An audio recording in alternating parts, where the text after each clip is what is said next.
سلام میرے عزیز listeners, welcome back to my channel. سب سے پہلے تو میں شکر گزار ہوں کہ آپ نے اپنے قیمتی وقت میں سے کچھ وقت میرے لیے بھی نکالا۔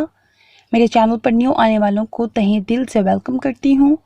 اگر آپ چاہیں تو سبسکرائب کر کے چینل کو بیل آئیکن بھی پریس کر سکتے ہیں تاکہ میری ہر اپ کمنگ ویڈیو کی نوٹیفیکیشن آپ کو سب سے پہلے مل جائے۔ اور آپ چاہیں کوئی سجیشن دینا یا کوئی ریکویسٹ کرنا بھی تو وداؤٹ اینی ہیزیٹیشن میرے کمنٹ باکس کو اپنا گھر سمجھتے ہوئے انٹری مار سکتے ہیں۔ اوکے، سو آج میں شروع کرنے لگی ہوں ناول اس دل میں بسے ہو تم کا episode 6۔ So let start. Kulsoom پھپھو نے مراد کے لیے مہروش کا ہاتھ مانگ کر جہاں سب کو حیران کیا تھا وہیں سب کے چہروں پر خوشی کے رنگ بکھرتے چلے گئے۔ سعید صاحب تو پھولے نہ سما رہے تھے۔ 3 سال قبل وقار کا ادینہ سے شادی کے لیے انکار انہیں بہن سے الگ کر گیا تھا، جس کا انہیں بہت ملال تھا، اور جس کے بعد بہن سے دوبارہ تعلقات استوار ہونے کی خواہش انہیں محض خواب دکھائی دیتی تھی۔ وہ بیٹے کے کیے پر اپنی نظروں میں شرمندہ تھے، کسی بھی طرح خاندان سے رنجشیں مٹانا چاہتے تھے۔ گر کوئی راہ ان کی نظر میں نہ تھی، لیکن شاید خدا نے ان کی دل کی بات سن کر ان کی دعاؤں کو قبولیت کا شرف بخشا تھا۔ سب کی دعائیں قبول ہوئی تھیں۔ ان کی بہن خود ان کے در پر آئی تھی، تمام رنجشیں مٹانے، پرانے تعلقات کو تازہ کرنے، پائیدار بنانے، مہروش کو اپنی بیٹی بنا کر اپنے بھائی سے ہمیشہ ہمیشہ کے لیے مضبوط تعلقات قائم کرنے۔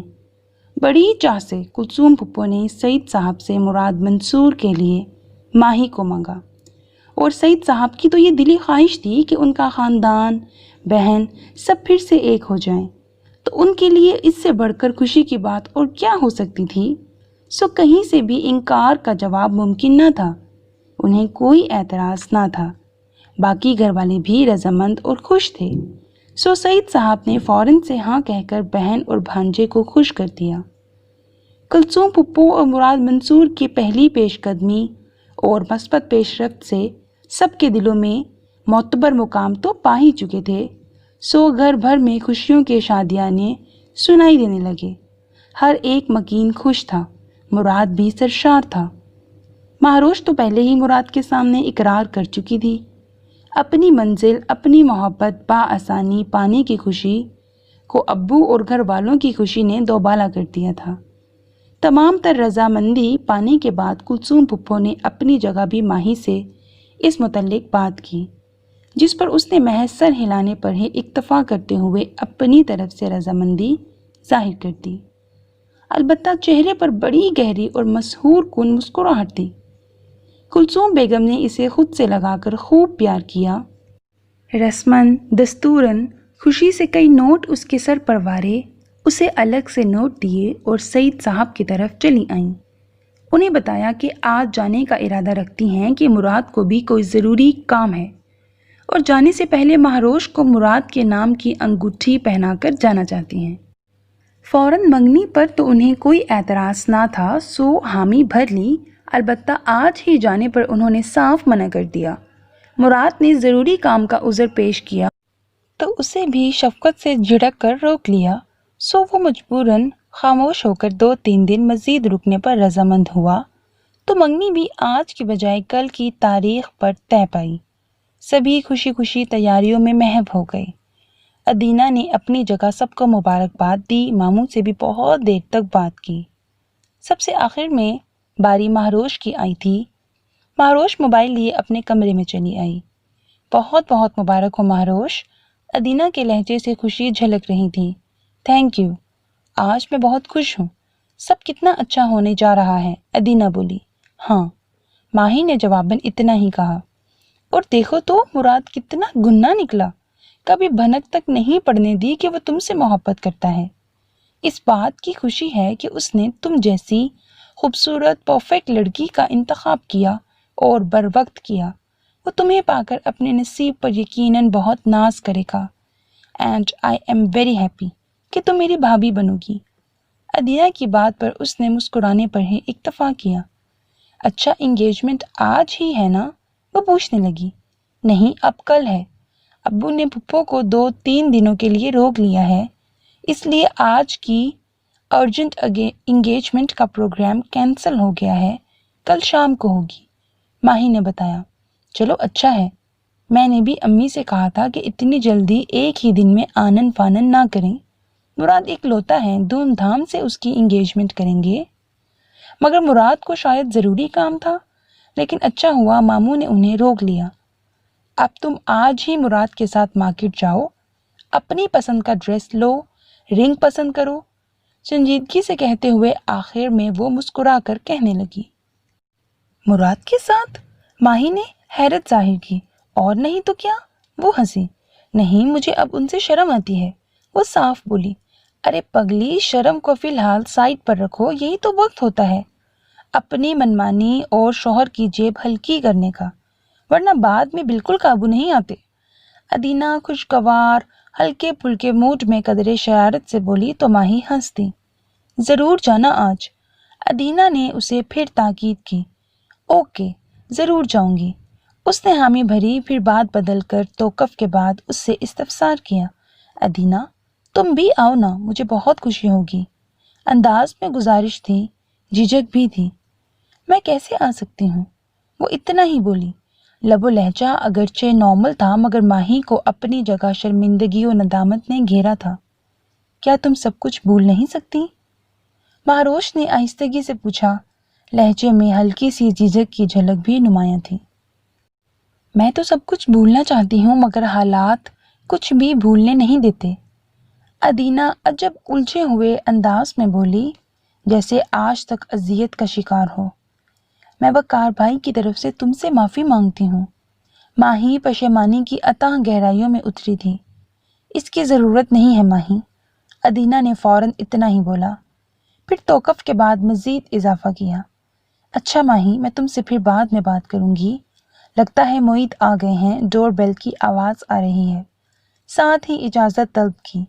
ٹھیک ہے، اللہ حافظ۔ مہروش نے بھی آخری کلمات ادا کرتے ہوئے کال ڈسکنیکٹ کر دی۔ جب ہی کمرے کا دروازہ کھلنے کی آواز سنائی دی تو دھیرے سے پلٹ کر دیکھا۔ نظر اندر داخل ہوتے مراد منصور کی نظروں سے ٹکرائی۔ مراد اس کی جانب جاذب مسکراہٹ پاس کرتا اس کے قریب آ بیٹھا۔ مہروش اپنی جگہ سمٹی۔ رشتہ طے ہونے کے بعد مشرقی لاج و شرم کے گہنے وہ پہن چکی تھی۔ وہاں سے اٹھ کر بھاگی تو نہیں، البتہ نظریں جھکا لی تھیں۔ ہو چکی بات؟ جی، کیا کہہ رہی تھی ادینہ؟ مراد نے اس کی سمت جھک کر پوچھا، ساتھ ہی اشتیاق چاہت بھری نظریں اس کے سندر مکھڑے کے طواف پر لگا دیں۔ یہی کہ وہ کہتے کہتے ایک پل رکی کہ وہ سوالیہ تھا۔ آپ کے ساتھ مارکیٹ جاؤں، انگیجمنٹ ڈریس اینڈ رنگ اپنی پسند سے لوں؟ وہ تیزی سے بولی، آنکھیں ہنوز جھکی تھیں۔ مراد نے نارمل سا پوچھا کہ اس میں کوئی مذائقہ نہ تھا، اور اس وقت وہ آیا بھی ماہی کی طرف اسی سلسلے میں تھا کہ کلثوم بیگم بھی یہی چاہتی تھیں۔ ابھی چلیں پھر مارکیٹ؟ مراد نے پھر پوچھا۔ وہ خاموش تھی۔ وہ دھیرے سے مسکرایا کہ ماہی کی شرم سے واقف تھا۔ تم سے پوچھنا کیا، شرماتی ہی رہو گی۔ چلو شاباش، اٹھو، 5 منٹ میں تیار ہو جاؤ، میں تمہارا انتظار کرتا ہوں، پھر تم مجھ سے ڈھیر ساری شاپنگ کروانا اپنی پسند سے۔ وہ کہتا ہوا اٹھا۔ مہروش نے اسبات میں سر ہلا دیا۔ کم آن، ہری اپ مائی لو، کہتے ہوئے وہ شوخ مسکراہٹ چہرے پر سجائے کمرے سے باہر نکل گیا۔ مہروش بھی تیار ہونے کے لیے اٹھ کھڑی ہوئی۔ نیکسٹ سین۔ فلک کی مصروفیت کام کے بجائے سوچوں اور خیالوں میں بڑھتی جا رہی تھی۔ اس کی عادت سی بنتی جا رہی تھی کہ جلد از جلد ماں کے بتائے کاموں سے فرار پاتی اور اپنے کمرے، چھت یا گھر کے کسی بھی خاموش پرسکون گوشے میں چپکے سے سب کی نظروں سے اوجھل ہو جاتی، اور پھر گھنٹوں مشارف شاہ کی محبت کے پرسحر مسحور کن احساس میں خود کو پابند کر لیتی، سپنوں کی رنگین دل نشیں محفل سجاتی کہ ابتدا میں خواب حقیقت سے زیادہ خوبصورت تھے، ساتھ ہی فیصلہ بھی کر لیا کہ سب کے سامنے اور خصوصاً مشارف شاہ کے سامنے اب کم از کم اپنی کیفیت پر اختیار رکھے گی۔ جب تک مشارف اظہار میں پہل نہیں کرے گا وہ بھی کوئی رسپانس نہیں دے گی، البتہ خاموشی کے بعد اپنے سابقہ رویے اور انداز میں باتیں کرے گی کہ شاید ابھی فوراً سے مشارف شاہ بھی اپنے دل میں موجود فلک کی محبت کو ظاہر نہ کرنا چاہتا تھا۔ کیوں؟ فلک شاہ کسی کیوں کے چکر میں پڑے بغیر بے فکر ہو کر اپنی سوچ کی دنیا میں بس خوش تھی۔ اپنے اس قیاس کے سچ ہونے کا اسے 100% یقین تھا کہ اس کی محبت دو طرفہ ہے، پھر پریشانی کیسی؟ محبت کا پودا جذبات و احساسات کی آبیاری سے خود بخود پروان چڑھتا ہے، اور ضروری بھی نہیں ہوتا کہ ہر بار ابتدا میں ہی اظہار کیا جائے۔ بعض اوقات دونوں اطراف کی خود ساختہ خاموشی اسے اپنے ہی طریقے سے بڑی خوبصورتی کے ساتھ مضبوط کرتی ہے، اور فلک کا وثوق اسے مطمئن کر گیا تھا۔ اس نے فیصلہ کر لیا تھا کہ خاموش رہ کر سب کی نظروں میں آنے کی بجائے اپنی سابقہ ٹون اختیار کرتے ہوئے چاہتوں کے سفر میں آگے بڑھے گی۔ اس کے نادان دل کے نزدیک محبت لفظوں کی محتاج نہیں ہوتی، یہ تو دو دلوں کا ذاتی معاملہ ہوتا ہے، جسے کبھی آنکھیں سلجھا لیتی ہیں تو کبھی لفظوں کا خوبصورت امتزاج۔ وہ بدلتی سوچ فیصلے کے ساتھ گنگنا کر اٹھی اور ڈائجسٹ اٹھائے باہر لاؤنج میں صوفے پر آ کر لیٹ کر پڑھنے لگی کہ شومئی قسمت جب بھی فہمیدہ بیگم کا وہاں سے گزرنا ہوا۔ تم نہیں سدھرو گی فلک، انہوں نے رکتے ہوئے اس کے ہاتھ سے ڈائجسٹ لے کر بند کرتے ہوئے کہا۔ وہ اٹھ بیٹھی۔ سدھر جاؤ میری بچی، سدھر جاؤ اب۔ وہ عاجز آ گئیں۔ سدھرنے سے کیا فائدہ اماں حضور؟ برجستہ پوچھا گیا۔ تمہارے سسرال والوں کو کیا منہ دکھائیں ہم کہ ایک ہی بیٹی ہے، وہ بھی نکمی، نہ کام کی نہ کاج کی، بیکار کی باتیں۔ اگر یہی حال رہا تو سسرال والے دوسرے ہی دن ہاتھ پکڑ کر واپس لا بٹھائیں گے۔ بے عزت کرواؤ گی تم ہمیں۔ لڑکیاں تم جیسی غیر ذمہ دار بے فکر تو نہیں ہوتی۔ تمہاری عمر کی لڑکیاں ماؤں کو کام کو ہاتھ بھی نہیں لگانے دیتی، اور ایک تم ہو جو ایک کام کو ہاتھ نہیں لگاتی۔ تم نے تو مجھے 16 سال کی جوان لڑکی بنایا ہوا ہے۔ فہمیدہ بیگم نے اسے اچھا خاصا سخت سنا ڈالا۔ یہ تو آپ کے لیے بہت خوشی کی بات ہے۔ شکر کریں اللہ کا جو آپ اتنی باہمت، جوان، خوبصورت ہیں، صحت مند ہیں، ورنہ تو روتی ہیں عورتیں خود کو لے کر، کبھی جوڑوں کا درد، کبھی یہ بیماری، کبھی وہ بیماری۔ جواباً وہ تڑاک سے بولی، انہیں فخر دلانے کی صحیح کرنے لگی۔ پتہ نہیں تمہارا کیا بنے گا، جو بھی بنے گا اچھا بنے گا، آپ بے فکر رہیں۔ اور وہ جو آپ ابھی کہہ رہی تھی نا، سسرال والے دوسرے دن ہاتھ پکڑ کر واپس لا بٹھائیں گے، تو اچھی بات ہے، وہاں بھی کام سے بچت ہو جائے گی، یہاں مزے سے آرام کروں گی، اور آپ کے داماد کو بھی یہیں لے آؤں گی، بس آپ دیکھیے گا۔ پھر یاد آنے پر بولی، انداز میں شوخی و شرارت تھی۔ ماں سے جراح میں لطف لیتی ان کے غصے کو ہوا دینے لگی۔ خود ذہن میں خیال بھی کوندا کہ مشارف سے شادی کے بعد اپنا ہی گھر سسرال ہوگا، پھر فکر کیسی؟ پکو مت، تمہیں تو میں اتنی دور بیاہوں گی کہ ترس جاؤ گی سب کو دیکھنے اور آرام کے لیے۔ وہ تنگ آ کر بولی، امی آپ اتنی تنگ ہیں مجھ سے؟ یہ بات اس کی غیر سنجیدہ طبیعت پر گہرا اثر کر گیا تھا۔ اور نہیں تو کیا، اپنی حرکتیں دیکھو، شرم فکر نام کی چیز نہیں ہے تم میں، اتنی بچکانہ سوچ اور باتیں تمہیں زیب نہیں دیتی۔ لوگ تو یہی کہتے ہیں کہ ماں کچھ سکھاتی نہیں ہے، باتیں تو سننی پڑتی ہیں، مگر تمہیں کیا فکر؟ مگن رہو اپنی دنیا میں، لو پڑھو ڈائجسٹ۔ وہ خفا سی بولی۔ پھر یکدم کچھ نادم سی ہوئی فلک تو فوراً آگے بڑھ کر انہیں اپنے حصار میں لیا۔ سوری امی، آپ تو خفا ہو گئیں۔ آئی ایم سوری نا مما، ہٹو پیچھے اب، وہ بولی، مگر فلک نے اپنے حصار اور مضبوط کر لیا۔ نا جی نا، ایسے کیسے ہٹ جاؤں؟ آپ میں تو میری جان ہے، اور آپ کو میں شرمندہ نہیں کروں گی مزید، لیکن پلیز تھوڑا سا انتظار کر لیں، پھر میں سب کچھ سیکھ لوں گی، اور پلیز مجھے خود سے دور بھیجنے کا سوچیے گا بھی مت۔ میں اس گھر سے دور نہیں رہ سکتی، آپ سب کے بغیر، بنا آپ کو دیکھے میں زندہ نہیں رہ سکوں گی۔ وہ قدرے جذباتی ہوئی۔ ایسے تو نہ کہو، وہ اس کی بات پر خفا سی اسے گھونے لگی۔ ٹھیک ہے، مگر آپ مجھے خود سے دور نہیں بھیجیں گی۔ اچھا نہیں بھیجتی، ٹھیک ہے، پھر میں سب کام سیکھوں گی۔ کب؟ وہ حیران ہوئی۔ ایف اے کے بعد؟ دوبارہ پیپر کب دو گی؟ 2 ماہ بعد، اس نے بتایا۔ ٹھیک ہے، پھر جب تک کتاب پڑھو۔ اب کہ انہوں نے نرمی سے کہا، کتاب سے پہلے ایک کہانی پڑھ لوں؟ فلک پیچھے ہٹتے ہوئے ڈائجسٹ اٹھا کر بولی، بلکہ اجازت لی، پڑھ لو مگر یاد رکھنا ایف اے کے بعد سب کام سیکھنے ہوں گے۔ فہمیدہ بیگم نے اجازت دیتے ہوئے اسے باور کروایا۔ فہمیدہ بیگم بھی مسکراتے ہوئے چہرے کے ساتھ آگے بڑھ گئیں تو فلک نے وہیں صوفے پر لیٹ کر فٹافٹ کہانی پڑھنی شروع کی۔ نیکسٹ سین، علی بیٹا۔ وہ کمرے سے نکل کر باہر کی جانب جا رہا تھا جب ساجدہ گیلانی نے اسے پکارا۔ وہ رکا، پھر پلٹ کر ماں کی طرف دیکھنے لگا۔ جی مما، کہیں جا رہے ہو تم؟ جی، عمر کی طرف جا رہا ہوں، اس نے مختصراً بتایا۔ لہجے میں کچھ خاص نہیں تھا، بجھا بجھا تھکا سا انداز، جیسے برسوں سے اکتاہٹ کا شکار ہو۔ اپنی کیفیت سے باخبر تھا، مگر ساجدہ گیلانی حقیقت سے بے خبر انجان تھیں۔ بیٹے کا زندگی میں پہلی بار ایسا انداز ان کی ممتا کو بے چین کر گیا۔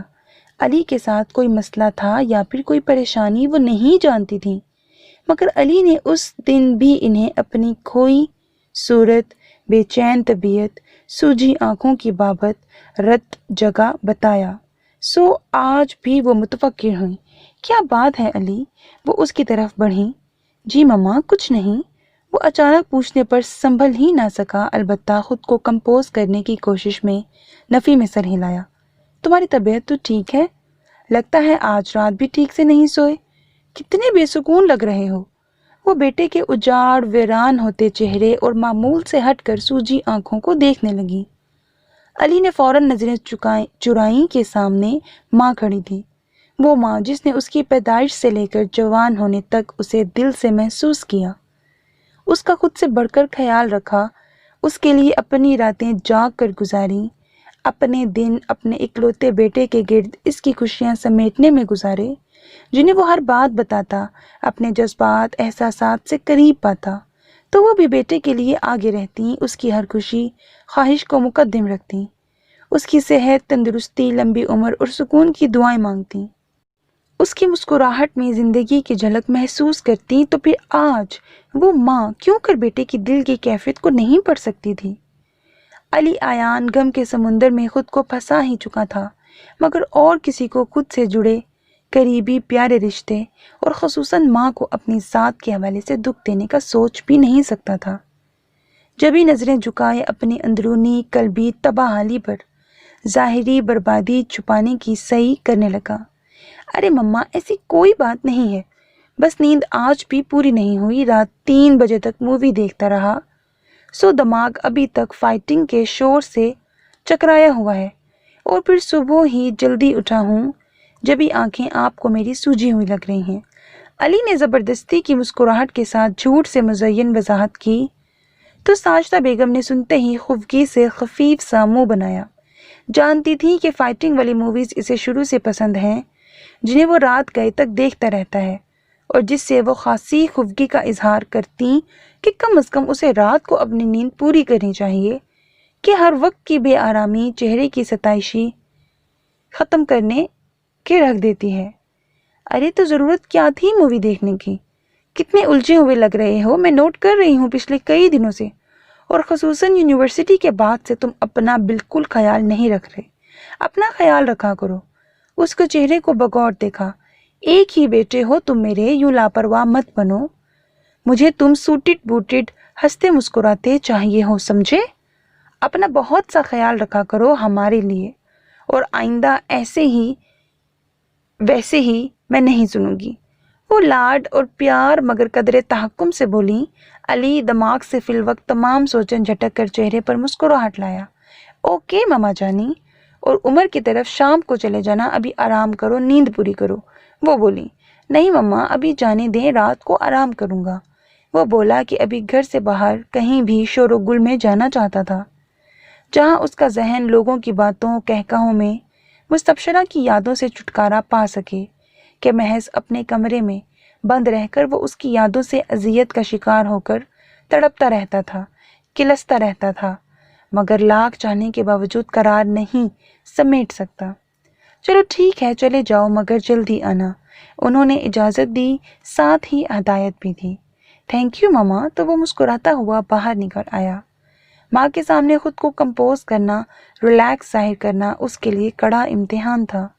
وہ ساجدہ بیگم سے دل کی حالت چھپائے اب باہر نکل آیا اور ایک لمبی سانس خارج کرتے ہوئے ہونٹ بھیج گیا کہ تمام عمل تکلیف دہ تھا۔ کاش مستبشرہ، کاش تم میری زندگی میں نہ آئی ہوتی، تم نے فریب نہ کیا ہوتا، تم خود کو حال میں رہ کر مستقبل کی سوچنے والی لڑکی ہو، مگر میری بدقسمتی کہ میرا حال، میرا مستقبل تو محض تم ہو، تمہاری یادیں ہیں جنہیں سلامت رکھنے کے لیے دیکھ لو میں نے جھوٹ بولا اور شاید آگے بھی بولوں۔ علی آیان حسن گیلانی دل ہی دل میں اس سے مخاطب تھا۔ یکدم آنکھوں میں درد، دل میں تڑپ ہلکورا لے کر جاگی تھی۔ کاش مستبشرہ مجھے تم سے محبت نہ ہوئی ہوتی۔ وہ بے بس ہونے لگا۔ محض چند دنوں میں اس کے وجود، ذات، جسم، روح پر بے بسی غالب آئی تھی۔ تڑپ، ہر وقت کی سلگتی آگ نے اسے اندر سے جیسے نچوڑ لیا تھا۔ نہ چاہتے ہوئے بھی اس کا دل پچھتاوے کی دلدل میں دھنسنے لگا کہ گویا سارا قصور ہی دل کا ہو۔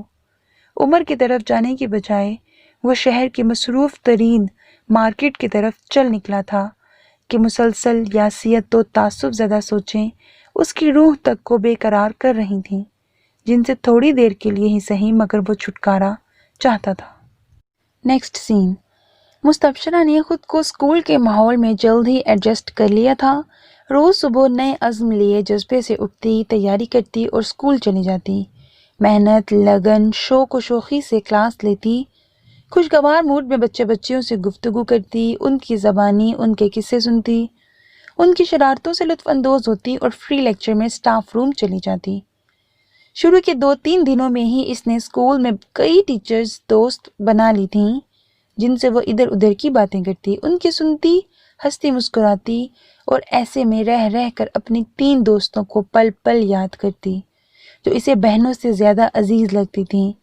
روز فیصلہ کرتی کہ آج گھر جا کر باری باری عدن، معطر اور مہروش کو فون کرے گی، مگر اسکول سے واپسی پر اتنی تھک جاتی کہ لنچ کے بعد فوراً کمرے کا رخ کرتی، پھر شام کو نیند پوری کر کے تھکن اتار کر باہر آتی، اماں کے پاس بیٹھتی، بابا جان سے اپنے اسکول کی پروگریس کا پوچھتی تو دوستوں کو فون کرنے کی طرف دھیان ہی نہ جاتا، مگر آج اس نے تہیہ کر لیا تھا کہ جاتے ہی لنچ کے بعد کمرے میں سونے کی بجائے ان سے رابطہ کرے گی۔ تمانیت سے چھٹی تک کا وقت گزارا اور گھر کی راہ لی۔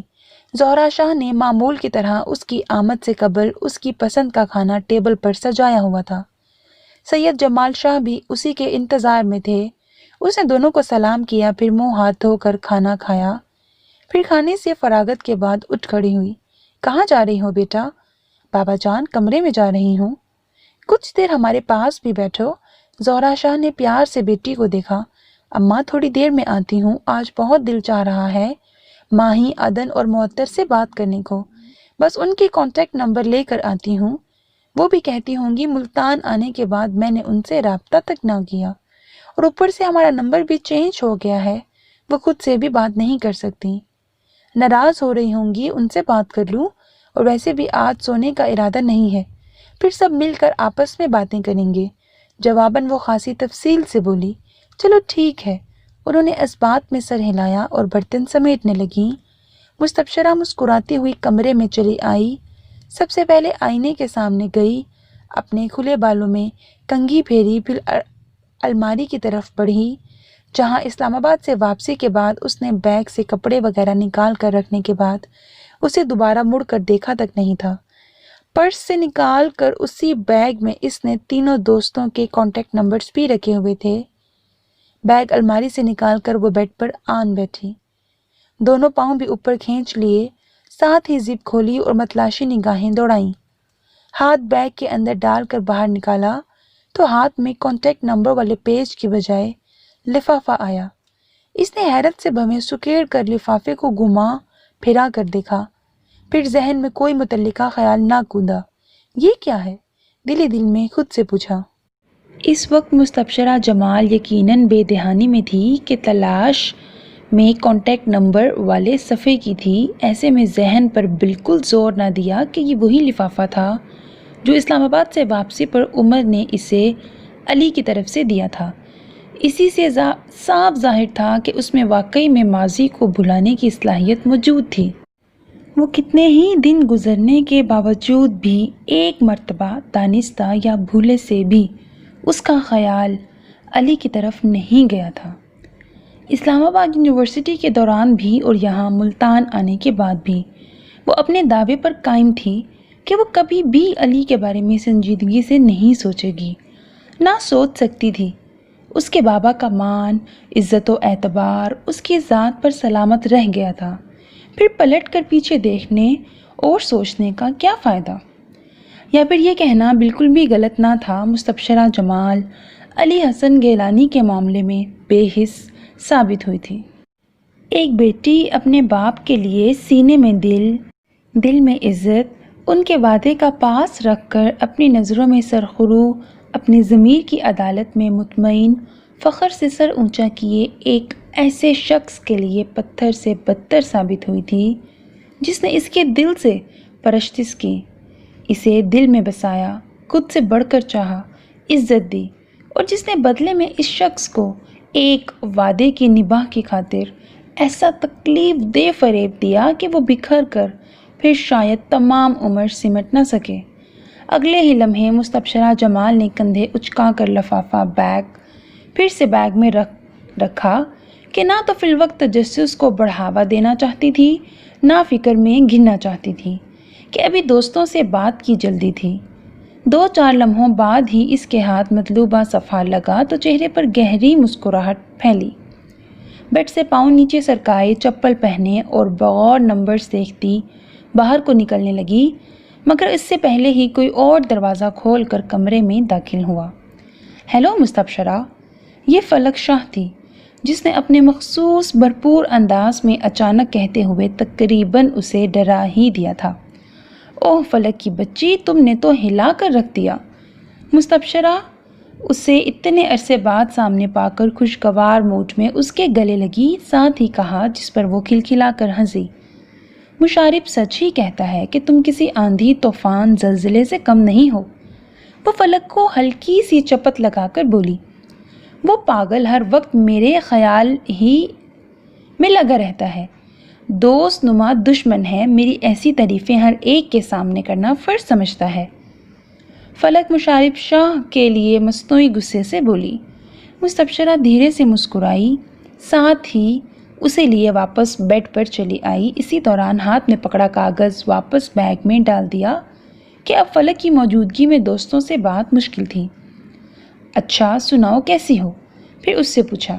میں ٹھیک، تم کیسی ہو؟ ایک دم پرفیکٹ، مگر تم سے ناراض۔ مستبشرہ کچھ یاد آنے پر نروٹھے لہجے میں بولی۔ ناراض؟ وہ بھی مجھ سے؟ کیوں؟ فلک حیران ہوئی۔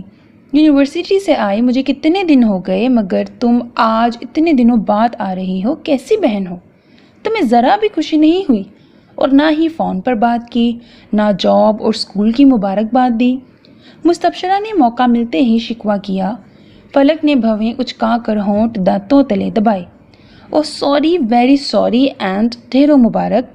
پھر خوش دلی سے کہا، اب کیا فائدہ؟ اس نے منہ بنایا۔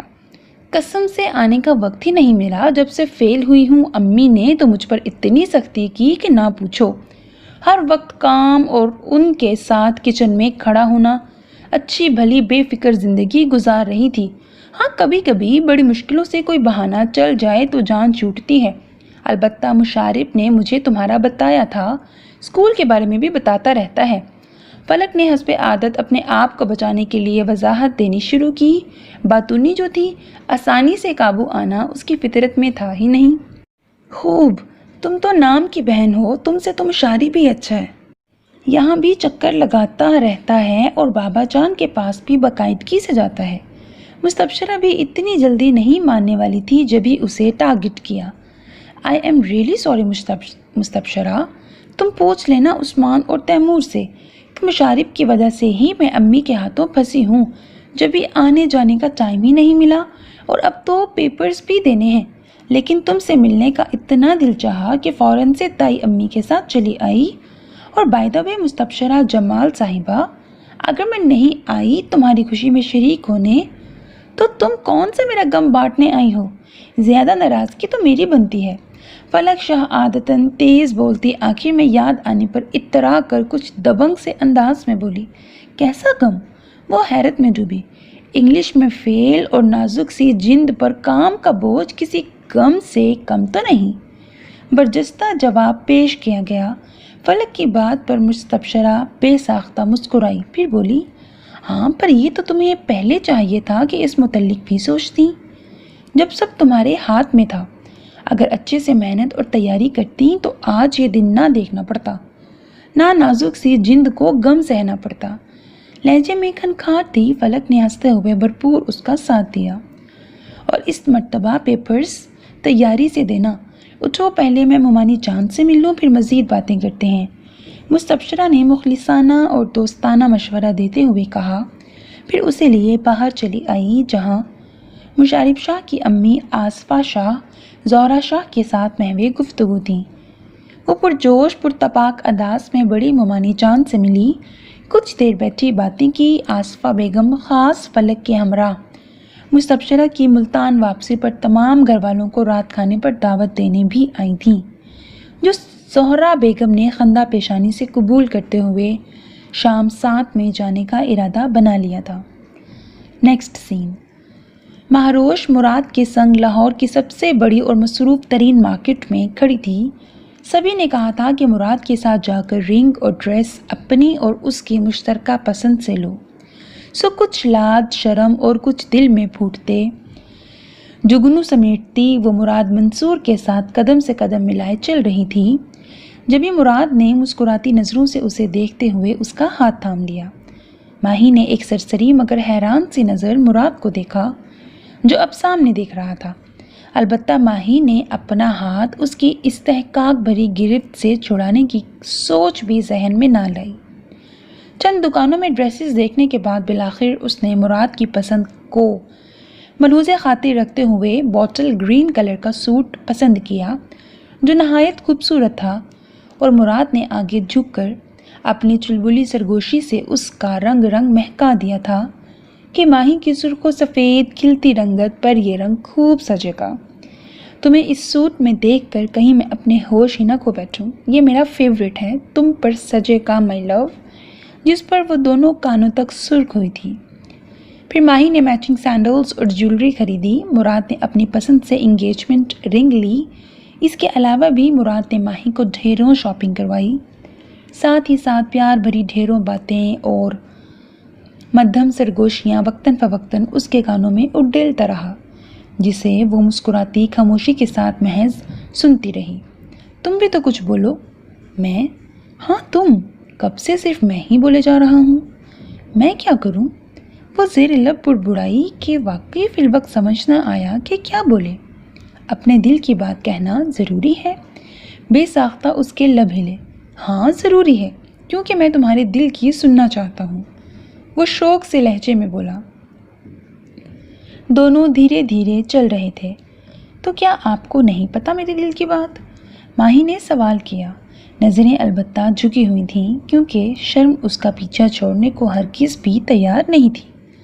معلوم ہے، مگر تمہاری زبان سے حرف سننا اور محسوس کرنا چاہتا ہوں، وہ جذب سے بولا۔ مہروش نے پرسوچ انداز اپنایا۔ مراد نے اس کا ہاتھ چھوڑ دیا، ساتھ ہی قریبی ریسٹورنٹ کے اندر داخل ہوا۔ ماہی اس کے ساتھ لب سیے پیروی کر رہی تھی۔ کچھ ہی دیر میں دونوں کارنر ٹیبل پر نشست سنبھالے بیٹھ چکے تھے۔ بولو نا، مراد نے بات جاری رکھنی چاہی۔ جی؟ وہ ہونک دکھی۔ کچھ تو کہو ماہی، دل کی، کہ میرے دل کو قرار ملے جہاں تم نے سکونت اختیار کی ہوئی ہے۔ ویٹر کو آرڈر دینے کے بعد وہ اس کی طرف متوجہ ہوا۔ میرے دل میں بھی آپ ہیں۔ بالآخر چپ کے قفل ٹوٹے۔ مہروش نے قدرے ہمت کرتے ہوئے شرم و جھجک کو بڑی مشکلوں سے سائڈ پر رکھا کہ شاید یہ وقت دوبارہ نہیں آنے والا، اور ویسے بھی اپنا اس سے نئے بننے والے رشتے کو دو دلوں میں پلتی محبت میں اسے یہ بات کہیں معیوب لگی تھی۔ دونوں کے بیچ مقدس رشتہ استوار ہونے والا تھا، پھر اپنی پرائی دل کی باتیں کہنا اور سننا تو جائز تھا، اور وہ تو تھی ہی پیار، محبت، وفا کی قائل۔ شروع سے سوچا تھا کہ اپنے تمام احساسات، جذبات امانت کی طرح اپنے شریک سفر کے لیے سنبھال رکھے گی اور جب وہ چاہے گا مانگے گا تمام تر دیانتداری سے اس کے حوالے کرے گی۔ اور اب امانت کو دیانتداری سے پہنچانے کا وقت تھا، پھر وہ خیانت کیوں کرتی؟ جب ہی دل نے بولنے پر اکسایا تو مبہم سے لہجے میں اقرار کیا۔ مراد کے چہرے پر آسودہ سی مسکراہٹ تھی۔ کب سے؟ وہ دلچسپی سے پوچھنے لگا، گہری آنکھوں سے اسے دیکھنے لگا۔ جب سے جذبات کو محسوس کیا ہے۔ اچھا مہروش، بتاؤ تم اس رشتے سے خوش ہو؟ مراد نے سرشاری سے بات بدلی اور قدرے سنجیدگی سے پوچھا۔ ہاں، اس نے اسبات میں سر ہلایا۔ میں بھی بہت خوش ہوں، اس نے اپنی کہیں پھر اضافہ کیا۔ سب کی خوشی ایک طرف، مگر میں نے 3 سال اس دن کا شدت سے انتظار کیا جب تم میرے نام سے منسوب ہوگی۔ Mehrosh, I love you so much۔ مراد نے ایک بار پھر مبہوت لہجے میں اقرار کیا۔ وہ اندر تک سرشار ہوئی، دل خوشی سے جھوم اٹھا۔ کچھ ہی دیر میں ویٹر کھانا سرو کر کے گیا۔ دونوں نے ہلکی پھلکی خوشگوار باتوں میں کھانا کھایا۔ مراد نے ہر حرف، ہر انداز ماہی کے دل کے تار سریلے سروں میں چھیڑتا۔ اس کا تن من مطمئن تھا اپنے ساتھ کہ یہ حسین لمحات دونوں دل سے خوب انجوائے کرتے۔ شام کے قریب گھر گئے۔ ماہی نے سب کو شاپنگ دکھائی جو سبھی کو بہت پسند آئی۔ انگیجمنٹ کا پروگرام کل کا تھا مگر سب نے اپنی اپنی تیاری ابھی سے شروع کر دی۔ سعید صاحب کی دوسری بہن بھی اپنی اولاد سمیت آ گئی تھیں۔ گھر میں خوب ہلا گلا مچا ہوا تھا، سب خوش تھے۔ ان غیر متوقع لمحات پر یقین کرتے، خوب انجوائے کرتے، اپنی باتوں اور تیاریوں میں مگن تھے۔ یو آر سو لکی مہروش۔ شاہدہ پھپھو کی بیٹی اندلیپ اس کے پاس آئی تھی۔ مہروش نے دلچسپی سے اسے سنا۔ مراد بھائی جیسا پرفیکٹ شخص تمہارا لائف پارٹنر بننے جا رہا ہے۔ تم واقعی بہت خوش نصیب ہو جو انہوں نے خود سے تمہارا انتخاب کیا۔ اندلیپ خاصی ایکسائٹڈ ہو رہی تھی۔ یس آئی ایم ویری لکی، جواباً وہ مسکراتے ہوئے بولی۔ لیکن میں حیران بھی ہوں، وہ مزید بولی۔ کیوں؟ مہروش چونکی۔ کیا مراد بھائی جیسے سیریس بندے کو بھی محبت ہو سکتی ہے؟ کیا مطلب ہو سکتی ہے؟ کیوں نہیں ہو سکتی؟ ماہی نے قدرے حیران ہو کر الٹا اس سے سوال کیا۔ ہاں ہو تو سکتی ہے، بلکہ تم سے ہو بھی گئی ہے، مگر انہیں دیکھ کر لگتا نہیں ہے۔ ہر وقت سیریس سے رہتے ہیں، اپنی ذات میں مگن، محض اپنی بات کے قائل، شروع سے چپ، کسی پر اپنا آپ ظاہر نہ کرنے والے۔ اور انہیں دیکھ کر مجھے تو ہمیشہ سے ایسا ہی لگتا ہے جیسے وہ اپنے اندر بھید چھپائے اپنا آپ ظاہر کرنا یا منوانا چاہتے ہیں۔ اندلیپ نے اچھی خاصی تفصیل سے مراد کی ذات کو ڈسکس کیا، بلکہ اپنا مشاہدہ اس کے گوش گزارا۔ ماہی نے کچھ حیرانی، کچھ دلچسپی سے اسے سنا کہ واقعی کچھ عرصے پہلے تک اس کے بھی مراد منصور کے بارے میں ایسے ہی نادر خیالات تھے، مگر اب کچھ عرصے سے اس کا نیا روپ دیکھنے اور اس کو قریب سے جاننے کے موقع کے بعد اس نے اپنی رائے اور سوچ بدلی تھی۔ مراد کی اپنے لیے محبت اس کے لیے بہت خاص تھی۔ مراد نے اس سے کچھ نہیں چھپایا تھا، نہ دل کا حال، نہ جذبات، نہ محبت کا خوبصورت احساس۔ دل کا بھید بڑے خوبصورت لفظوں میں مہروش پر منکشف کیا تھا، اپنی ذات اس پر عیاں کی تھی۔ مہروش نے اس تھوڑے سے عرصے میں اپنے لیے اس کی بے لوث محبت کو محسوس کر کے مراد کو نئے سرے سے جانا تھا۔ جبھی فوراً اس کے حق میں بولی، وہ ایسے لگتے ہیں مگر ایسے ہیں نہیں، ان کی آنکھیں بولتی ہیں بے تحاشا، وہ بہت انڈرسٹینڈنگ ہیں۔ لہجے میں ادا تھی۔ اندلیپ نے ستائشی نظروں سے اسے دیکھا۔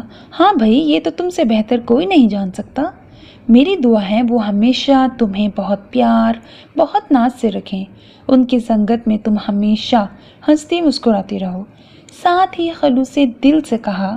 اب کے مہروش نے مسکرانے پر ہی اکتفا کیا۔ آمین۔ جبکہ وہاں سے اتفاقاً گزرتے وقار نے صدق کے دل سے کہا تھا۔ کچھ دیر بعد اندلیپ اٹھ کر چلی گئی کہ کل کے لیے اس نے ابھی بھرپور تیاری کرنی تھی۔ نیکسٹ سین۔ ماشاءاللہ، اپنی فلک تو بہت سگڑ ہو گئی ہے۔ فلک شاہ کو نہایت ذمہ داری سے کچن میں فہمیدہ آصفہ بیگم کے ساتھ مصروف دیکھ کر مستبشرہ نے کہا، میں شروع سے ہی سگڑ ہوں ڈیئر، جس پر وہ برجستہ بولی تھی۔ انداز ایسا تھا کہ کچن میں موجود سبھی مسکرائے۔ اسے خوش فہمی کہوں یا تمہاری غلط فہمی سمجھوں؟ جب ہی اندر داخل ہوتے مشارف نے حسب عادت اسے چڑھانے کے لیے سوالیہ مگر شرارت بھری نظروں سے اسے دیکھا۔ اپنی کم عقلی سمجھو۔ وہ حسب معمول تپ اٹھی۔ کم عقلی کیوں؟ مستبشرہ نے اسے دیکھا۔ کیونکہ اس کی عقل شریف اس قابل ہے ہی نہیں کہ ماہ بدولت کی خوبیاں جان سکے۔ ادائے بے نیازی سے کہتے ہوئے فلک نے فرضی کالر چھاڑی۔ واقعی؟ جس پر مشارف نے فوراً اس کی تائید کی۔ فلک کو اس کے اعتراف پر حیرانگی ہوئی۔ اس نے بات جاری رکھی، ٹھیک کہا فلک نے کہ میری عقل لاکھ کوشش و جدوجہد کے باوجود اس کی خوبیوں کو جانچ نہیں سکتی۔ پوچھو کیوں؟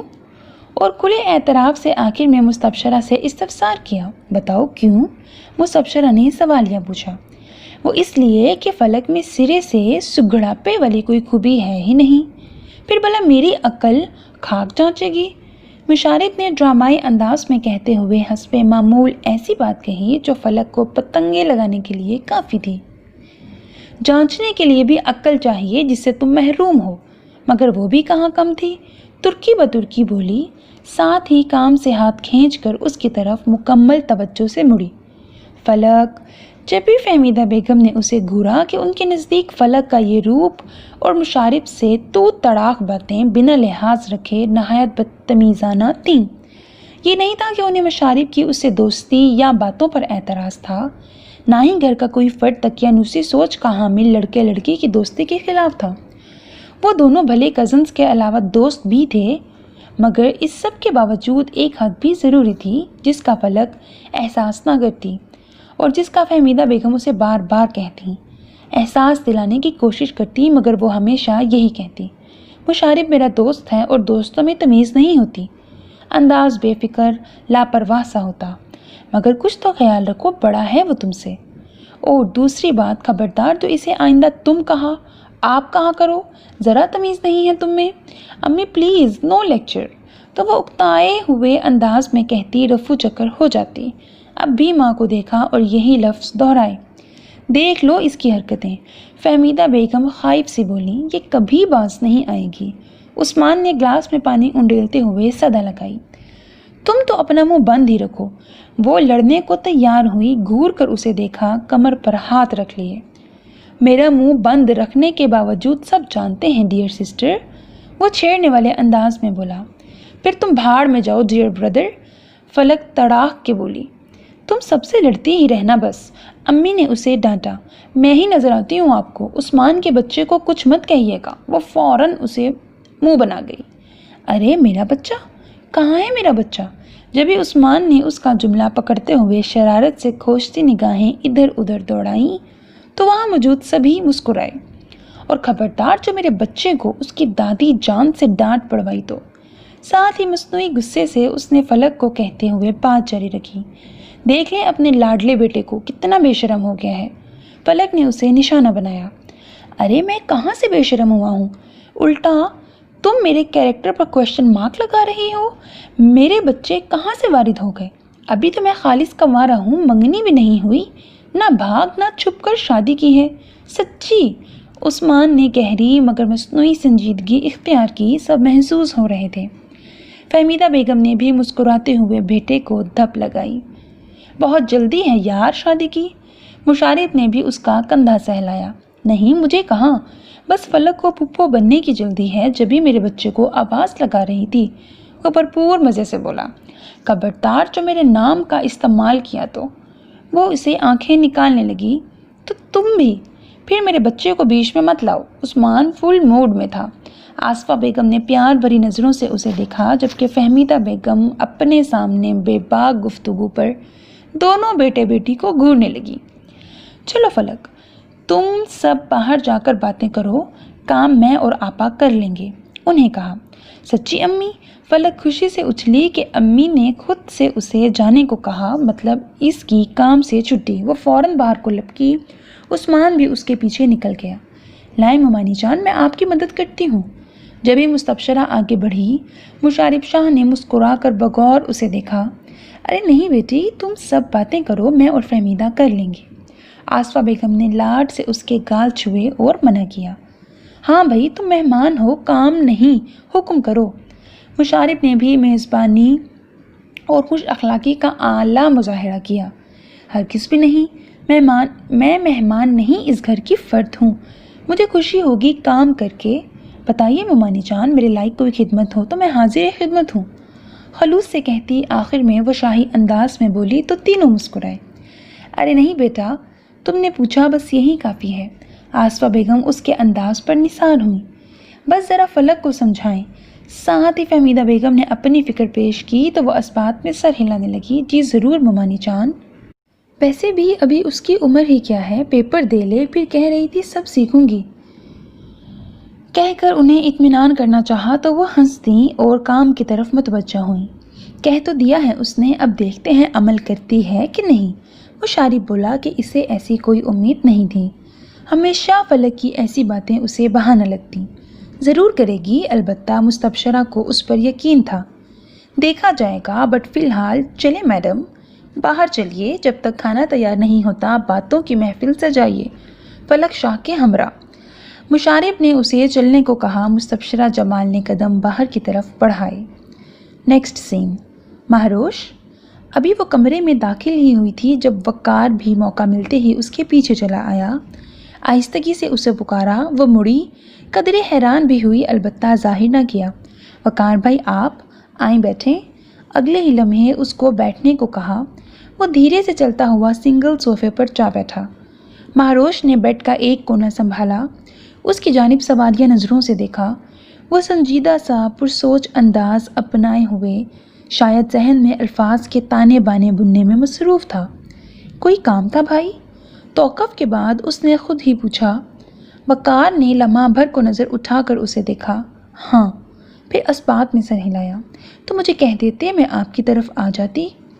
تمہیں اس کی ضرورت نہیں، دراصل مجھے تم سے کچھ پوچھنا تھا۔ وہ نفی میں سر ہلاتا پرسوچ انداز میں بولا۔ جی؟ وہ منتظر ہوئی۔ تمہارا بھائی ہونے کے ناطے مجھ سے کسی نے اس سلسلے میں بات نہیں کی، شاید اس لیے کہ اب مجھے کوئی اس قابل نہیں سمجھتا کہ بہت پہلے میں نے سب کے ارمانوں اور اعتبار کو توڑا تھا، مگر ایک بھائی ہونے کے ناطے میں تمہاری خوشیاں چاہتا ہوں، تمہاری فکر مجھے بھی ہے۔ وہ اصل بات کی طرف آنے سے قبل تمہید باندھ رہا تھا۔ میں جانتی ہوں بھائی۔ ماہی، کیا تم اس رشتے سے خوش ہو؟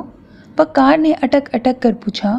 بہن سے یہ پوچھنے میں جھجک مانی تھی۔ جی؟ سوال پر وہ حیران ہوئی تو سوالیہ نظروں سے اسے دیکھا۔ 3 سال بعد پھپھو کی اچانک آمد، مراد کے رویے میں بدلاؤ بہت خوش آئندہ ہے۔ یقیناً ابو بھی سب کچھ نارمل چاہتے ہیں، مگر کیا تم سے رضامندی لی گئی ہے؟ وہ خالص برادرانہ انداز میں پرفکر انداز اپنائے اس سے پوچھنے لگا۔ مہروش کو اس کی فکر مند انداز بہت اچھا لگا، مگر ہاں، افسوس سعید احمد اب اسے گھر کے کسی معاملے میں شریک نہیں کرتے تھے۔ جی بھائی، سب نے پوچھا ہے مجھ سے، اس رشتے میں میری رضامندی شامل ہے۔ اس نے آہستگی سے اعتراف کیا۔ وہ اپنے بھائی وقار سعید کو مطمئن کرنا چاہتی تھی تاکہ اس کے دل سے ندامت کا بوجھ ہٹے، وہ ریلیکس ہو، نہ کہ یہ سمجھے کہ ابو نے سابقہ تعلق کو پھر سے استوار کرنے کے لیے رشتہ اپنی مرضی سے طے کیا ہے۔ البتہ وقار کے سامنے اس نے اپنی اور مراد کی محبت کا ذکر نہیں کیا تھا۔ مہروش کی رضامندی کا سن کر وقار نے گہرا پرسکون سانس لیا، ساتھ ہی اٹھ کھڑا ہوا۔ وہ بھی اپنی جگہ سے کھڑی ہوئی۔ مراد دل کا بہت اچھا ہے، پھپھو بھی تم سے بہت پیار کرتی ہیں، میری دعا ہے تم خوش رہو، آباد رہو۔ وقار نے رک کر اس کے سر پر ہاتھ رکھا، خلوص دل سے دعا دی۔ مہروش نے محض مسکرانے پر اکتفا کیا۔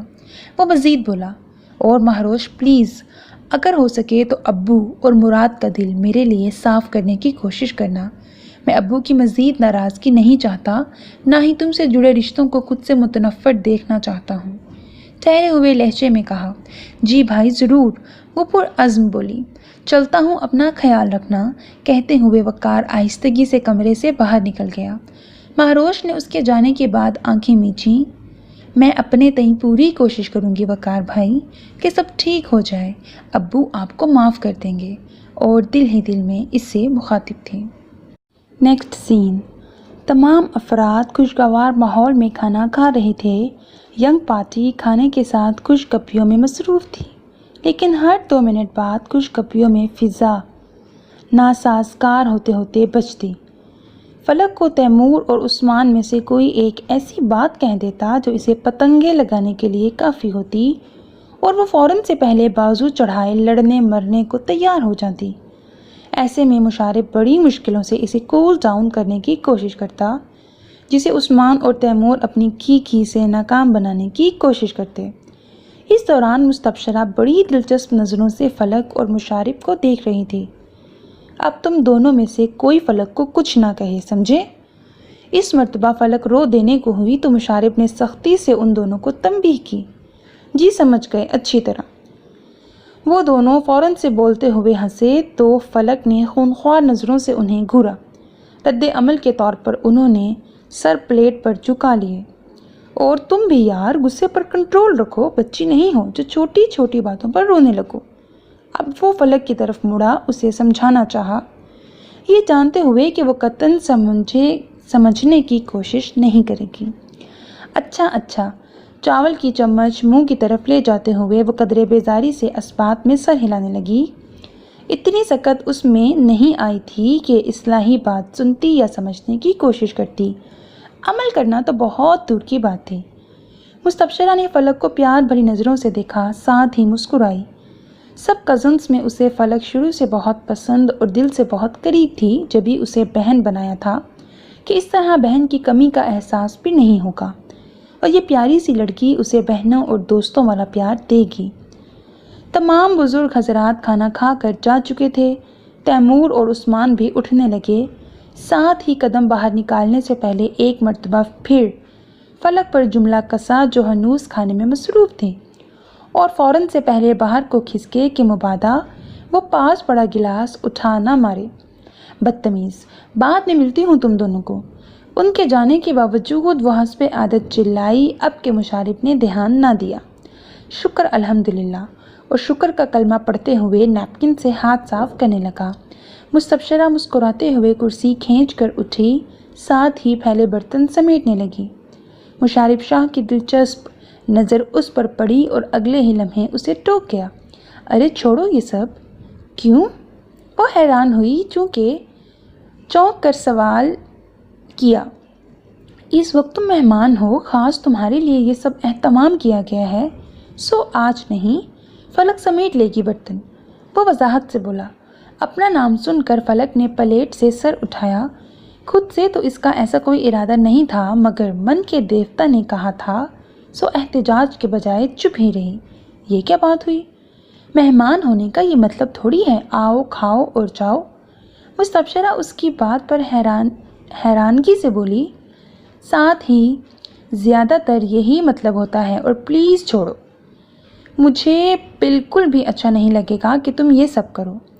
دوسرا، میں نہیں چاہتا کہ بعد میں تم کہو کہ جناب آپ لوگوں میں اخلاق نام کی تو کوئی چیز ہی نہیں، دعوت پر بلایا اور پھر آخر میں کام بھی کروایا۔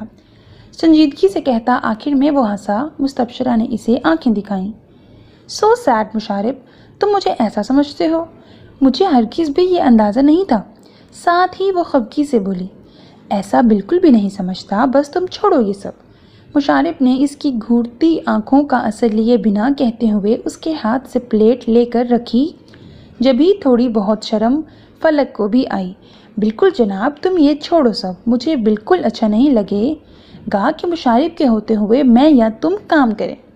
مگر فلک شاہ تو پھر فلک تھی، آرام اور مزے سے بولی، اور شرم کا اثر لیا بھی تو ایسے کہ جہاں بے ساختہ مستبشرہ کا کہا چھوٹا، وہیں مشارف دنگ رہ گیا۔ اس وقت کم از کم اسے اس بات کی بالکل توقع نہیں تھی۔ فلک، سو اسے تنبیہی نظروں سے گھورا۔ مستبشرہ مسکراتی نظروں سے دونوں کو دیکھنے لگی۔ کیا ہے، اب مذاق بھی نہ کروں؟ وہ الٹا اوپر سے ہوئی۔ تم کبھی نہیں سدھر سکتی۔ جس پر مشارف شاہ نے 1000 بار کا کہا جملہ پھر سے دہرایا۔ اس نے ہنستے ہوئے سر جھکا کر اعتراف بخشا۔ تم جاؤ مشارب، میں اور فلک کام سمیٹ کر آتے ہیں۔ مستبشرہ نے اسے دیکھا۔ نہیں مستبشرہ، تم دونوں باہر جاؤ، آج میں سارا کچن سنبھالوں گی، ویسے بھی بہت سے لوگ میری فراغت سے جیلس مجھے نہ سدھرنے کا طعنہ دیتے ہیں۔ فلک نے اسے منع کرتے ہوئے آخر میں مشارب پر شریر سا طنز کیا۔ مستبشرہ محسوس ہوئی، ساتھ ہی ہاتھ صاف کیے، جانتی تھی وہ دونوں اسے اب کام کو ہاتھ تک نہیں لگانے دیں گے۔ پاگل، مشارب نے اسے کہا۔ ہاں ہوں تو، تم جاؤ باہر۔ فلک نے اسے چلتا کرنا چاہا۔ کیوں جاؤں؟ مشارب موڈ میں تھا، اسے تنگ کرنے کی غرض سے جرح کی۔ تو نہیں جانا؟ تڑک کر پوچھا گیا۔ نہیں، زور دے کر بولا۔ نہیں، زور دے کر پھر پوچھا۔ پھر برتن سمیٹو، فارغ بندے کی کچن میں جانے کی اجازت نہیں، سمجھے؟ وہ سپاٹ بولی۔ میرے خیال میں مجھے چلے جانا چاہیے مس مصروف، وہ مسکرا کر کہتا جانے لگا، مگر جانے سے قبل اضافہ کیا۔ تمہیں پتہ ہے مستبشرہ، فلک بہت اچھی چائے بناتی ہے، بلکہ یہ واحد کام ہے جو اسے ٹھیک سے آتا ہے، تو کیوں نہ موقع بھی ہے تو ہو جائے فلک کے ہاتھ کی بنی چائے۔ اپنی تعریف پر فلک کے لب مسکرائے۔ یہ بات ہے تو میں ضرور اس موقع کا فائدہ اٹھاؤں گی۔ مستبشرہ نے حامی بھری۔ ویری گڈ فلک، یہ سب سمیٹ کر 3 کپ چائے بنا کر چھت پر آ جانا، میں اور مستبشرہ وہیں جا رہے ہیں۔ مشارب نے فرمائش کے ساتھ تاکید کی۔ اوکے جناب۔ اس نے بنا چہرے پر شکن لائے اسبات میں سر ہلایا کہ جب سے مشارب نے اس کی تعریف کی تھی کہ وہ چائے اچھی بناتی ہے، تب سے وہ جب بھی وہ کہتا فوراً اسے چائے دیتی اور ہمیشہ داد وصول کرتی۔ دل کو قرار سا ملتا۔ فلک بہت انٹرسٹنگ ہے نا؟ زینے چڑھتے ہوئے مستبشرہ بولی، ساتھ ہی اپنے کھلے خوبصورت بالوں کو جوڑے کی شکل دی۔ زہرا شاہ نے اسے سختی سے منع کیا تھا کہ رات کے وقت، خصوصاً جب بھی کبھی چھت پر جائے، اس وقت کم از کم بال باندھے رکھے، جنہیں معمول میں باندھ اسے کبھی پسند نہیں تھا، سو فوراً سے ذہن میں آتے ہی اماں کے حکم پر عمل کیا۔ ہاں بہت زیادہ۔ فلک کی موجودگی میں کوئی بور نہیں ہوتا۔ تینوں بہن بھائیوں کی نوک جھونک، چچی جان کی باتوں پر فلک کا چڑنا، کام سے بھاگنا، میری امی سے لاڈ اٹھوانا اور مجھ سے چھوٹی چھوٹی باتوں پر ناراض ہونا، لڑنا جھگڑنا، سارا دن یہی کرتی ہے، بٹ ہمیں بہت مزہ آتا ہے، اسی سے گھر میں رونق آباد ہے۔ مشارب کھنکتے لب و لہجے میں تفصیلاً بتانے لگا۔ اس دوران مستبشرہ نے بغور اس کے چہرے، اس کی آنکھوں کو دیکھا، جہاں فلک کے ذکر سے الوہی چمک تھی، ہونٹوں پر مسکراہٹ تھی۔ وہ دونوں کے متعلق کچھ سوچ کر بھنجے لبوں سے مسکرائی۔ دونوں زینے عبور کر کے چھت کے ایک کونے میں جا کھڑے ہوئے تھے۔ اچھا مستبشرہ، تم سے ایک بات پوچھوں؟ جبھی اس نے بات بدلی۔ ہاں پوچھو، اجازت دی۔ تم نے اپنا فیوچر پلان کیا ہے؟ وہ سنجیدہ ہوا۔ ہاں بالکل پلان کیا ہے۔ اس نے اسبات میں سر ہلایا۔ کیا پلان کیا ہے؟ نارمل سے لہجے میں پوچھا۔ وہ بالکل بھی حیران نہ ہوئی، دونوں کزنس ہونے کے علاوہ دوست بھی تھے۔ مشارب سوالیہ نظروں سے اسے دیکھ رہا تھا، جبکہ وہ رات کی تاریکی میں ڈوبے گرد و نواح کو مصنوعی روشنی سے اندھیرے میں روشن ہوتے غیر سنجیدگی سے دیکھ رہی تھی۔ اپنی سی پوری کوشش کر کے اپنے اسکول کے آگے سے آگے لے کر جانا، اپنی محنت لگن سے اپنی تعلیم کو دوسروں تک پہنچانا، تاکہ ہمارا ملک خصوصاً ملتان ترقی کرے، آگے بڑھے، زندگی کی دوڑ میں یہاں کے بچے ہر لحاظ سے شامل ہو سکیں۔ بس میں سید جمال شاہ کی بیٹی مستبشرہ جمال اپنے باپ اور ملک و قوم کا نام روشن کرنا چاہتی ہوں۔ میری خواہش ہے کہ لوگ مجھے میرے نام، میرے مقام سے جانیں۔ میں اپنی فیلڈ میں بہت کچھ خاص کرنا چاہتی ہوں۔ مستبشرہ اپنی خواہش، ارادہ، فیوچر پلان اسے بتانے لگی۔ مشارب، جو اس بات کی توقع نہیں کر رہا تھا، ہولے سے مسکرایا اور اسے سراہا۔ یہ تو بہت اچھی بات ہے، مگر میں اس پلان کی بات نہیں کر رہا۔ ساتھ ہی کہا۔ پھر؟ وہ سوالیہ اسے دیکھنے لگی۔ پھر یہ کہ میں تمہاری پرسنل لائف، مطلب شادی کی بات کر رہا ہوں۔ وہ اصل بات کی طرف آیا۔ اب کہ مستبشرہ نے قدرے حیرانگی سے اسے دیکھا، وہ بھی اسے ہی دیکھ رہا تھا۔ اس کی حیرت کو بھانپتے ہی جلدی سے بولا، میں سوچ رہا تھا کہ انشاءاللہ بہت جلد تمہارا اسکول سٹارٹ ہو جائے گا، اور اگر ایسے میں تمہاری شادی وغیرہ ہوگی تو کیا کرو گی؟ اس متعلق تم نے کیا پلان کیا ہے؟ اس سے سنجیدگی بھرا استفسار کرنے لگا۔ یکدم مستبشرہ کا قہقہا چھوٹا۔ وہ سوچ بھی نہیں سکتی تھی کہ مشارب اس سے ایسا سوال کر سکتا ہے۔ ایسا دونوں کے بیچ پہلی مرتبہ ہوا تھا جب مشارب نے اس سے اس قسم کا سوال کرتے ہوئے شادی کا ذکر کیا تھا۔ مستبشرہ کے ہنسنے پر خفیف نظروں سے اسے دیکھا۔ ہنس کیوں رہی ہو؟ تم کتنی دور کی سوچتے ہو؟ اس نے بمشکل ہنسی روکی، غیر سنجیدگی سے بولی۔ سوچنا پڑتا ہے، البتہ وہ سنجیدہ تھا۔ کیوں؟ دلچسپی سے دیکھ کر پوچھا۔ دیکھو نا، اب تم نے جاب شروع کر دی ہے، کل کو اسکول سٹارٹ ہوگا، ایسے میں تمہاری ذمہ داریاں بڑھیں گی، اور اگر اس دوران تمہاری شادی ہو گئی تو کیسے ہینڈل کرو گی سب؟ اس نے نہایت چالاکی ہوشیاری سے سنبھل کر بات بدلی۔ ہاں، یہ بات سوچنے کی ہے۔ پھر کیا سوچا؟ آہستگی اور رازدارانہ انداز میں پوچھنے لگا۔ اس کی فکر نہیں، جبھی وہ لاپرواہی سے بولی۔ کیوں؟ کیا شادی نہیں کرنی؟ وہ ہنسا۔ خود سے تو فی الحال کوئی ارادہ نہیں ہے، بلکہ 3-4 سال تک تو بالکل بھی نہیں۔ بس میں اپنا دھیان اسکول کی طرف رکھنا چاہتی ہوں، وہ پرسوچ انداز میں بولی۔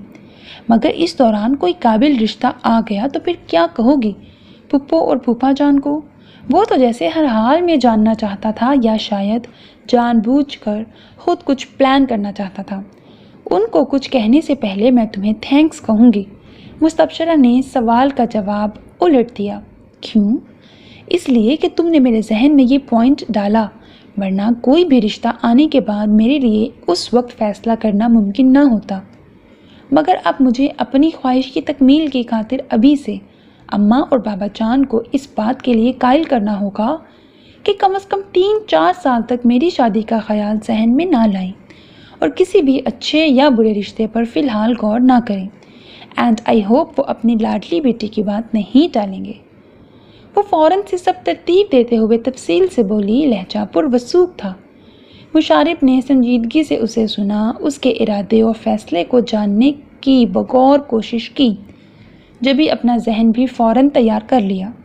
یقیناً، اور آہستگی سے سر ہلاتے ہوئے کہا۔ با ادب، با ملاحظہ، ہوشیار مس فلک شاہ تشریف لا رہی ہیں، استقبال کیا جائے۔ جبھی دونوں ہاتھوں سے ٹرے تھامے فلک نے چھت پر قدم رنجاں فرمائے اور شاہی دربان کے سے انداز میں اپنی آمد سے انہیں مطلع فرمایا۔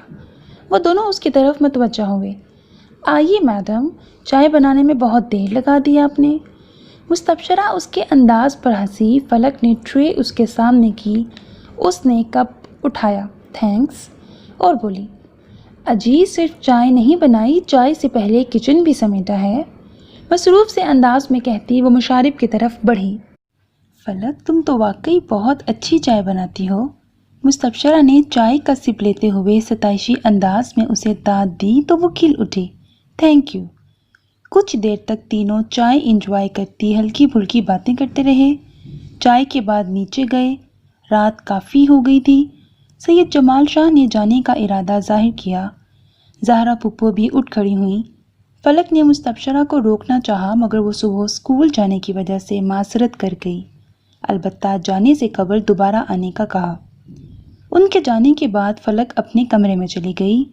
مشارب باہر بیٹھا تھا۔ جب فہمیدہ بیگم کچن سمیٹنے گئیں تو خاصی حیران ہوئیں۔ خیال آیا شاید مستبشرہ نے سب کیا ہو کہ فلک کہاں یہ سب کرنے والی ہے، مگر آصفہ بیگم نے انہیں یقین دلایا کہ یہ فلک کا کارنامہ ہے۔ انہوں نے فلک کو دیکھا تھا سم سمیٹتے ہوئے، اور خود ہی نہیں روکا، جسے سن کر فہمیدہ شاہ کے لبوں پر بے یقینی ختم کرنے کے لیے مسکراہٹ پھیلی تھی۔ نیکسٹ سین۔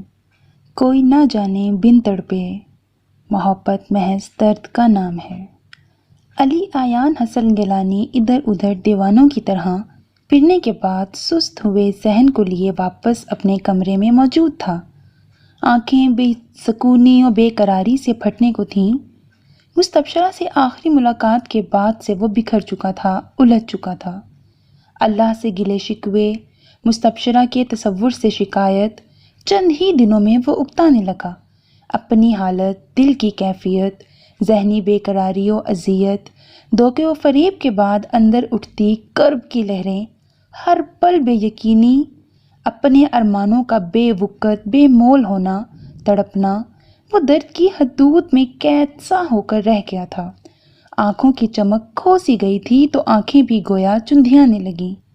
ہر وقت کے مسکراتے چہرے پر اداسی کی جھلک اپنی جڑیں مضبوط کرنے کی دگودوں میں لگ گئی تھی۔ گزری ہر بات مستبشرہ کی سنگت پر جھوٹ و فریب کا رنگ محسوس کرتا تو سانس لینا دشوار ہو جاتا، دھڑکن بوجھل سی لگنے لگتی۔ کب تک وہ سب سہتا؟ ایک عام انسان تھا آخر۔ باوجود کوشش کے ضبط ہار گیا تو اپنی مردانگی کی پرواہ کیے بنا رونے لگا، بڑی شدت سے۔ آنکھ سے نکلتا ہر قطرہ تعصف و یاسیت کی گرمائش خود میں سموئے محبت کو دل کی عدالت میں کھینچ لائے تو وہ تمام گلے شکوے سائڈ پر رکھے محبت کی سرزنش کرنے لگا، محبت کو قصوروار ٹھہرانے لگا۔ کیوں ہوتی ہے یہ محبت؟ کیا حق بنتا ہے محبت کا کہ وہ دل کو اپنے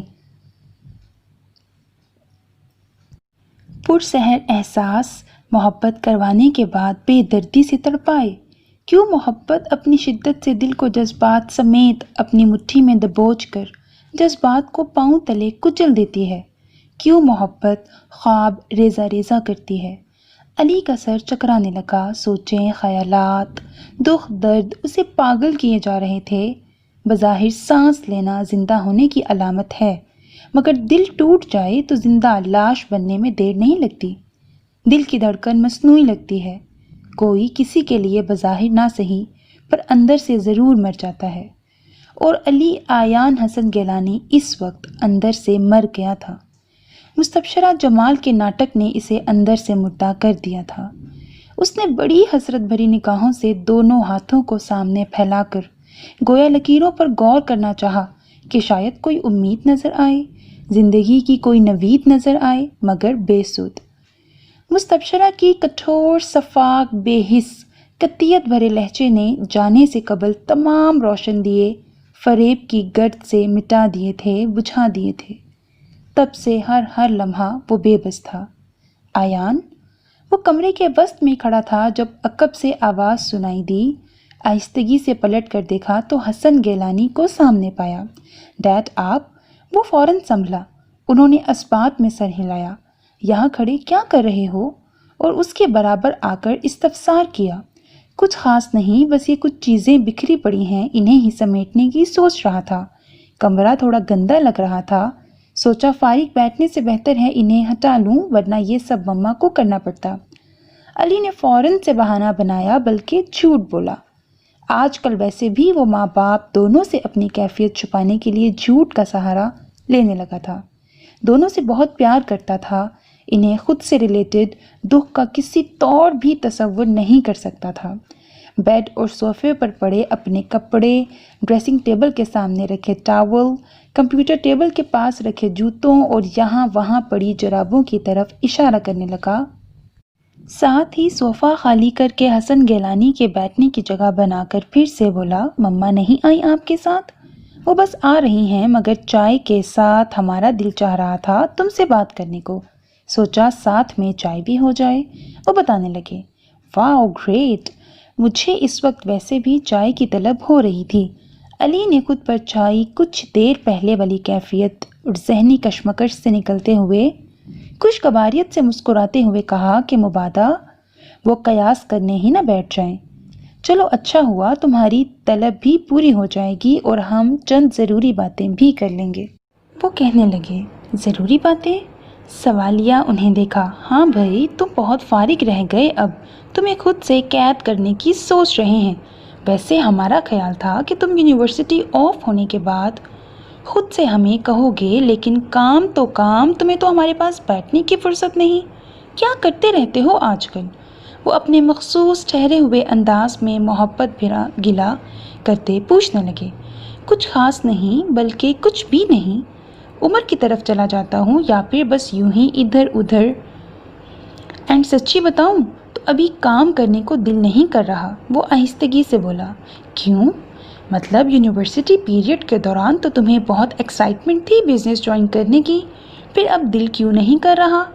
کھوجتے انداز میں اسے یاد دلاتے وہ نرمی سے استفسار کرنے لگے، بس ڈیڈ، پہلے اسٹڈیز سے سمجھیں تنگ آیا ہوا تھا اسی لیے کہتا پھرتا تھا، مگر اب اتنی جلدی بزنس جوائن کرنے سے روٹین ٹف ہو جائے گی۔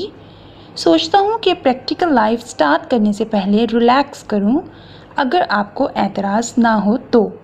وہ ایسے برجستہ بولا کہ گویا پہلے سے سب پلان کر چکا ہو۔ حسن گیلانی کا اپنا بزنس تھا اور علی ان کا اکلوتا بیٹا تھا۔ حسن گیلانی کی خواہش اور علی کا خود کا ارادہ تھا کہ وہ اسٹڈیز کمپلیٹ ہونے کے فوراً بعد بزنس جوائن کرے گا، مگر جو کچھ اس کے ساتھ ہوا، مستبشرہ نے جو کچھ اس کے ساتھ کیا، محبت میں شکست کی اذیت کو جتنا اس نے خود پر حاوی کر کے اثر لیا، ابھی تک اس سے باہر نہیں نکل سکا تھا۔ ذہن و دل انتشار کا شکار تھے، کچھ بھی اچھا نہیں لگ رہا تھا، بلکہ در حقیقت وہ ابھی تک مستبشرہ سے آخری ملاقات کے خول میں مقید اپنی محبت کی سچائی اور اس کی محبت کے فریب میں الجھا ہوا تھا۔ نہ باپ اور ماں کی خواہش یاد رہی تھی، نہ اپنے ارادے سے متعلق تکمیل کا خیال دل میں آیا تھا۔ حسن گیلانی کو اصل بات بتانے کے بجائے بہانہ بناتا ان سے پوچھنے لگا۔ اسی وقت ساجدہ گیلانی بھی چائے اور دیگر لوازمات کے ساتھ اندر داخل ہوئیں۔ علی نے انہیں بیٹھنے کی جگہ دی۔ مجھے بھلا کیا اعتراض ہوگا؟ پھر بھی تم بتاؤ کب تک بزنس جوائن کرنے کا ارادہ ہے؟ وہ دھیرے سے مسکرائے اور پوچھا، ساتھ ہی بیگم کے ہاتھ سے چائے کا مگ لیا۔ ابھی تو نہیں ڈیڈ، بٹ 1-2 ماہ کے بعد انشاءاللہ آپ کے ساتھ جاؤں گا۔ اسے پتہ تو تھا کہ جلد یا بدیر یہ سب اس نے کرنا ہے، 2 ماہ کا عرصہ بتا گیا، اس امید کے ساتھ کہ شاید اس دوران سنبھل بھی جائے۔ چلو ٹھیک ہے، جیسے تمہاری مرضی، انہوں نے اسبات میں سر ہلایا۔ علی نے چائے کا سپ لیتے ہوئے ماں باپ دونوں کے سامنے خود کو مکمل ظاہر کر کے اپنی ظاہری کیفیت میں بدلاؤ لایا۔ So my dear listeners, that was the end of episode 6 of the novel اس دل میں بسے ہو تم by Anam Khan. I hope you like it. اپنا بہت خیال رکھیے گا.